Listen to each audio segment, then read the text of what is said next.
The relationship between Kiara and Kovu in the second Lion King movie is really fascinating, and there's a lot to their story. Let's start by talking about Kiara. She is the daughter of Simba and Nala, and she's going to be the future queen of the Pride Lands one day. Kiara is not just any cub. She's very curious and likes to do things on her own. Because of this, she often sneaks away from her dad, Simba. Now, Simba is pretty overprotective of her. He remembers how dangerous his own childhood was, and he worries a lot about Kiara's safety because of it. And remember, I want you to stay in sight of Pride Rock at all times. At all times, I know. And if I see any strangers, don't talk to them. Come straight home. To keep her safe, Simba assigns Timon and Pumbaa, who are kind of like her babysitters, to keep an eye on her. But Kiara is clever and often manages to get away from them when she wants to explore. One of the most important times when she sneaked away was when she wandered into the Outlands. Now, the Outlands are a dangerous area that belongs to a group called the Outsiders. Nothing there but a bunch of backstabbing, murderous outsiders. Zazu's right. You can't turn your back on them. These outsiders are lions who used to follow Scar. After Simba defeated Scar, he banished all of his followers to the Outlands, so Simba's people stay away from that place. Kiara really wasn't supposed to go there, but she did anyway. And that's where she met Kovu. Kovu is one of the lions living in the Outlands, and they hit it off pretty quickly, even though, as you might guess, there's a huge problem between their families that makes everything complicated. Here's the thing, Kovu's mom is Zira.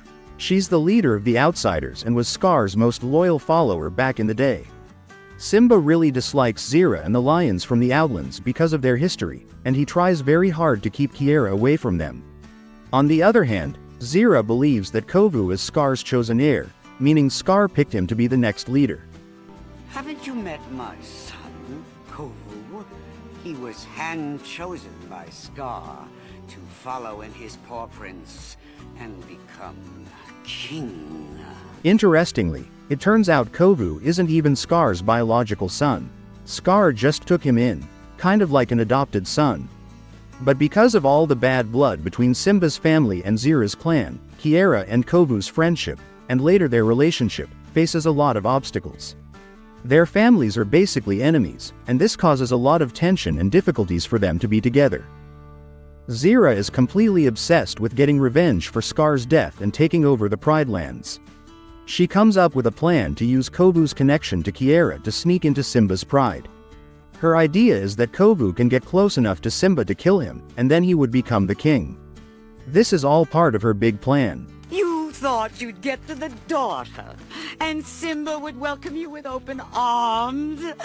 What an idea! What an idea! To pull this off, Zira starts training Kovu to be an assassin. She raises him to be tough and ruthless, teaching him how to be a killer rather than just a regular lion.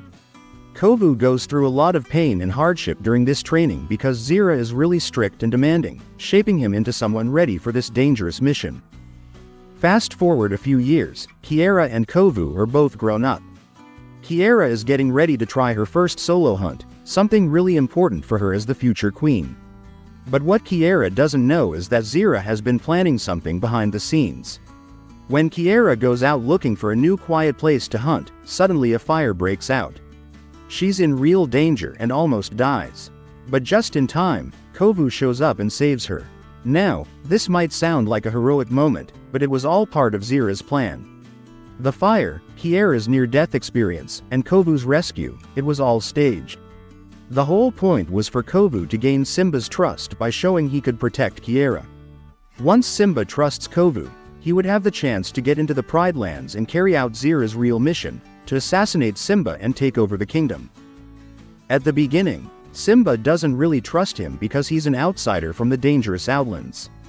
He's suspicious and wary of him. The only one who is genuinely happy to have Kovu around is Kiara. He started teaching her how to hunt properly since she didn't really know much. They spend a lot of time together. As they do, their friendship grows into something much deeper. Kovu starts to develop real feelings for Kiara, and because of that, he begins to question everything he's been taught. His loyalty to his mother's dark plan starts to waver because of the love he feels for Kiara. This inner conflict becomes a huge part of Kovu's story.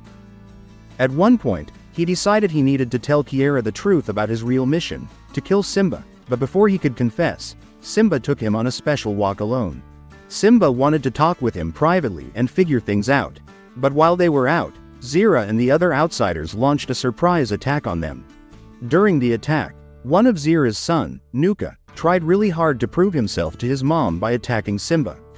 Unfortunately for him, he was killed when some heavy logs fell on him. Zira blamed Kovu for Nuka's death, and in her anger, scratched him across the eye.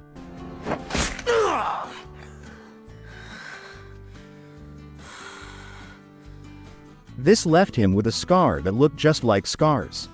After all of this, even though Kovu had no part in the ambush, Simba believed that he was involved and was willing to be part of the attack. Because of this, Simba decided to banish Kovu from the Pride Lands. But here's the thing.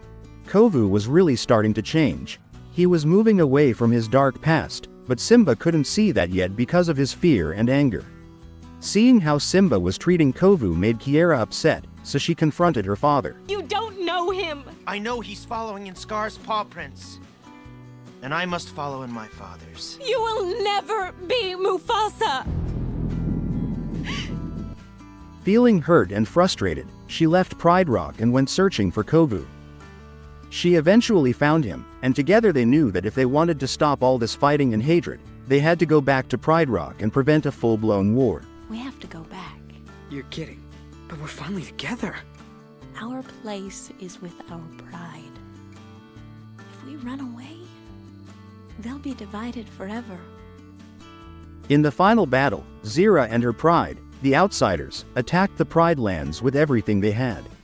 Simba and his pride prepared for a fierce fight. But before the battle got out of hand, Kiara and Kovu showed up. Kiara gave a powerful and moving speech, telling both her father and Zira that there really was no difference between the two prides, that fighting and hate had to stop. Her words actually worked. All of the outsiders joined the Pride Lands side, choosing peace instead of war. But Zira, blinded by her rage and desire for revenge, didn't want to give up. In a desperate last move, she lunged at Simba to attack him. Kiara tried to save Zira from falling into the raging river below, but she refused help and tragically died. After all this, Simba finally understood how wrong he had been to judge the outsiders so harshly. He accepted Kovu and the remaining outsiders into the Pride Lands, and the two prides were united. By the end, Kovu was accepted not only as part of the Pride but also as Kiara's mate and the future king of the United Pride Lands. After all their struggles, Kiara and Kovu were finally able to be together. So that's pretty much the entire story of their journey in the movie.